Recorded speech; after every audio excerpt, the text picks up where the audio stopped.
tëngërëm lañ leen di wax saa su nekk rek ñu safoo site internet di Buzz MTV Sénégal bu leen fàtte di abonné di bës cloche de notification yi ngir dara bañ leen a raw ci seeni xibaar.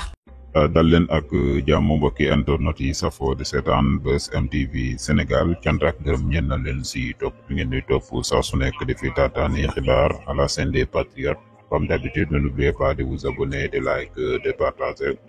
et commentaire. Mo ngi noonu mbokki patriote yi ñu ñëw si vidéo bu am solo coowal Madiambal Diagne Babacar Touré Kewoulo journaliste investigation bi gannaaw ba mu defee ay investigation ba pare nag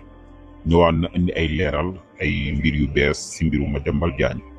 gannaaw ay weddi la mu waxoon ne 21 milliards la moom Babacar Touré ay wedd yu si jëm que ne daal la Babacar Touré waxoon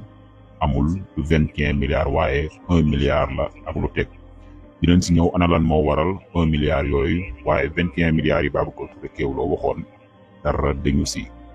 dinañ si ñëw ak tappale yi nga xam ne daal ñu ngi koy def si mbirum journaliste bi yi nga xam ne nag moo di Madiambal Diagne te jamono bii ñuy wax ak yéen nag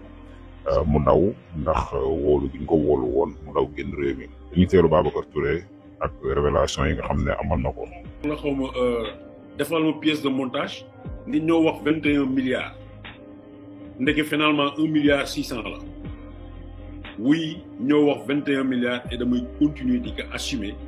c'est 20 milliards 333 millions ak la topp tuuti moo manqué pour mu mat 21 milliards donc loolu c'est ça le montant parce qu'il faut ñu expliquer Sénégalais ñu comprendre dañ leen. Madiambal Diagne mooy l'apporteur d'affaires ba moo ñu discuter ak gars yi bi ñu ne Elix Project International dafa war a tabax Madiambal dafa demandé wul 10% du marché 10% de 250 milliards ça fait 25 milliards mais nu waxaale ak moom comme Sénégal lañ nekk mu waxaale ba bàyyi ko 20 milliards 333 millions et quelques donc c'est clair c'est ça le montant lan moo waral waa kër ñàkk jàmm wala boog seen tàppalekat yi di jéem a dugal bopp nit ñi ni 1 milliard et quelque la en fait 1 milliard et quelque dafa di xaalis boo xam ne dafa jaar ci société bi SCI Pharaon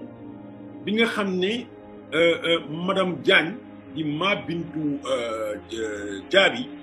moom moo retiré xaalis boobu mooy 1 milliard 600 millions et quelque Ma Bintou moom la retiré comme Ma Bintou la ñu jàpp bu ñu ko auditionné enquête ko mu li mu reconnaître dafa jaar ci loo xam dañu gis ci trace loolu mooy 1 milliard 600 millions yaa nga xam ne tappalekat yi ànd ak ñoom génnee nañ ko après ñu ne mu ngi nii on est très loin du chiffre de 21 milliards déedéet waxuñu 21 milliards yëpp Madiambal encaissé na ko déedéet parce que les décaissements wax nañ leen jusqu'à 94 milliards la gars yi génnee ñi ngi naan 75 milliards mais li jaar ci Ma Bintou Diaby dama dem retiré ko ci compte bancaire ci ñu yónnee leen ko Ma Bintou récupéré ko moo di 1 milliard 600 et quelques millions donc loolu mooy information bi nga xam ne ñoom génne nañ léegi gis nañ ni ci décaissement ya nga xam ne Elix defal na ko société bii di bu Madiambal retiré na lu tollu 12 milliards donc boo génnee 12 milliards moins 21 milliards moins 21 milliards pratiquement li ci des ay 9 milliards la mais ci diggante bi gouvernement sénégalais via le ministère de la justice via ligage et consort dañ def enquête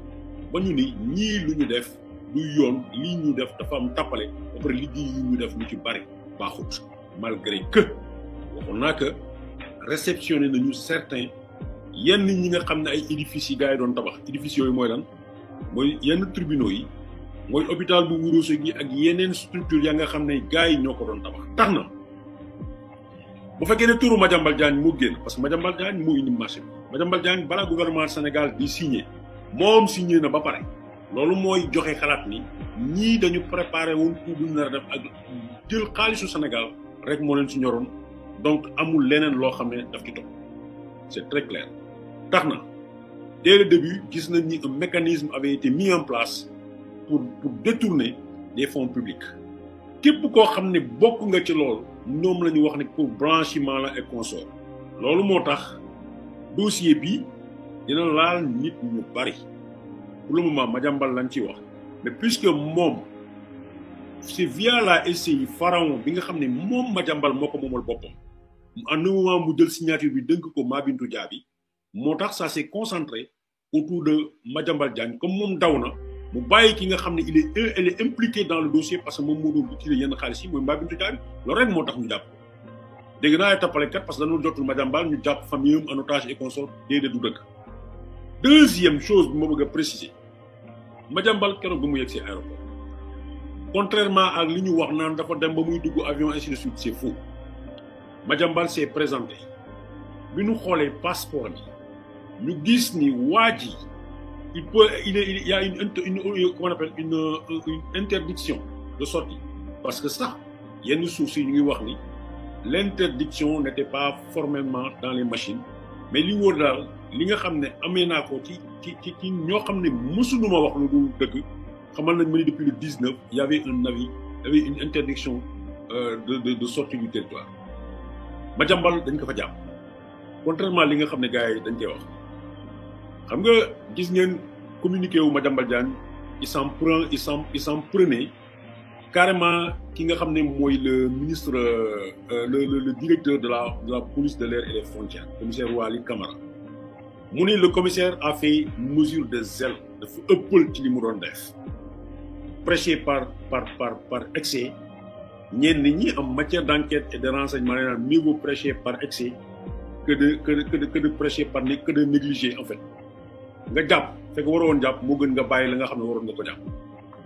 tax na la vérité est que Madiambal ay booru 22 heures ba mu présenté foofu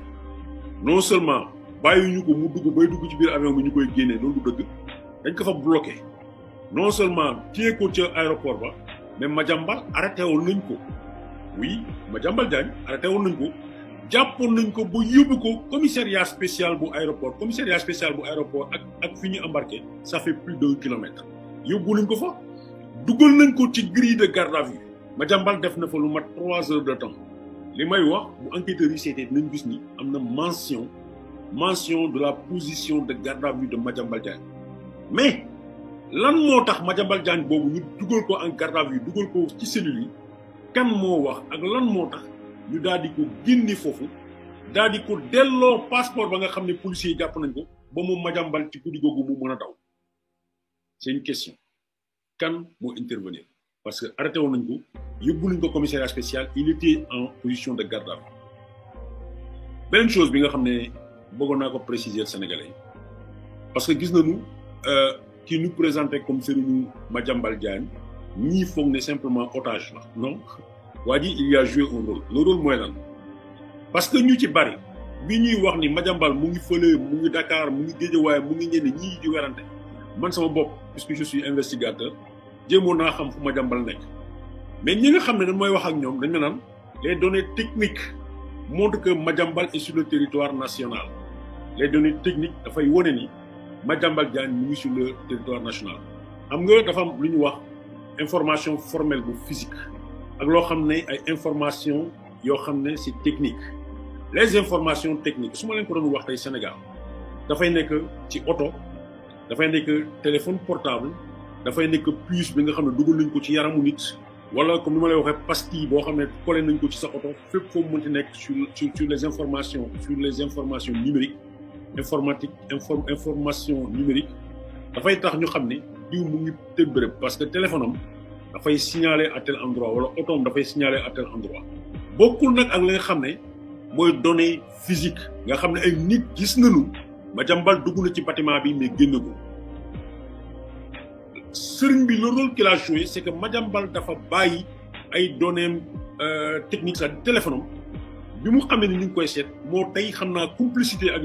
sëriñ boobu bàyyi fa téléphone am ci kër gi comme ça bu ñu localisé dañ naan Madiambal mu ngi biir kër gi parce que téléphone am mu ngi foofu fekk na moom bàyyi na fa téléphone bi mu dem yoonam donc ñi nga xam ne bëgg nañu comprendre loolu ñu comprendre ni en dehors des audios ak yooyu mu échanger ak waa ji dafa bàyyi téléphone donc c'est ce qui implique davantage ce marabout mais en revenant sur l'affaire Madiambal comme ma leen ko waxee arrêté gardé à vue et ensuite ñu décider ni dañu koy bàyyi mu dem loolu moo waral Pape Malick Ndour bloqué à l'aéroport parce que wax naa leen li nga xam ne moo ko signal boppam ordre de mission conseil départemental bu Guinguinéo alors que amul benn mission officielle boo xam ne peut-être ordre de mission bi nga xam ne waa APR ñoo ko signal déedéet conseil départemental bu Guinguinéo Pape Malick Ndour bloqué à l'aéroport mis en garde à vue comme Madiambal Diagne dans les mêmes circonstances aux mêmes heures pratiquement parce que moom it volu Air Sénégal boobu la bëggoon demee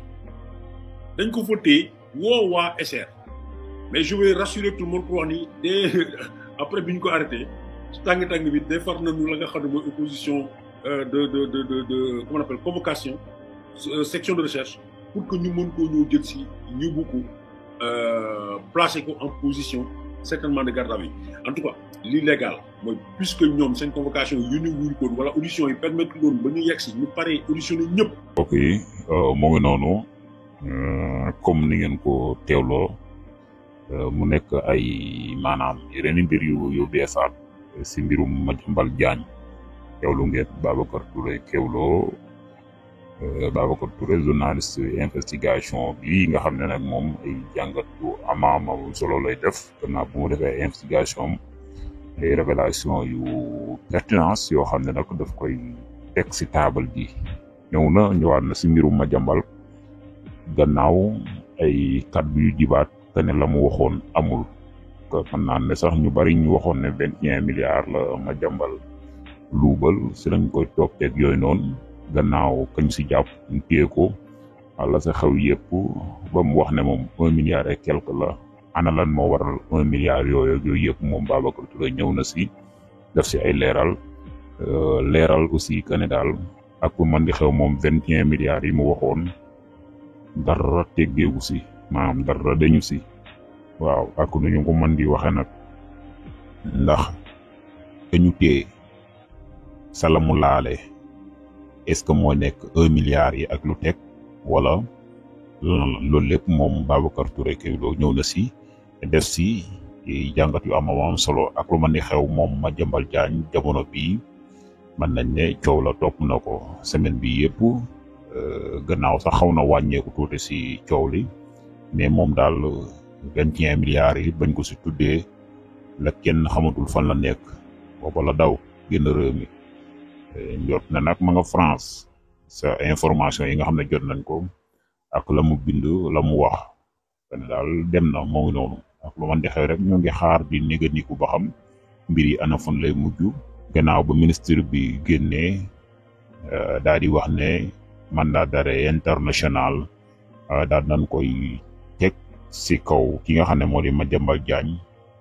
gannaaw bu ñu ko jàppee mu bëggoon a daw ñu xamal ko ne ko nag suba da ngaa war a wuyu ci bu ñu xëyee nag kenn gisu ko loolu nag indi coow la ba tax nag ñu dóor ko li nga xam ne nag moo di mandat d'arrêt international moom Madiambal Diagne coow la nag bari na si jàpp nañ soxnaam dem nañ këram fekk ñu ko fa téye nañ soxna sa yooyu yëpp am na si coow li daal bari na si lool coowal Madiambal mu ngi noonu mbokk yi.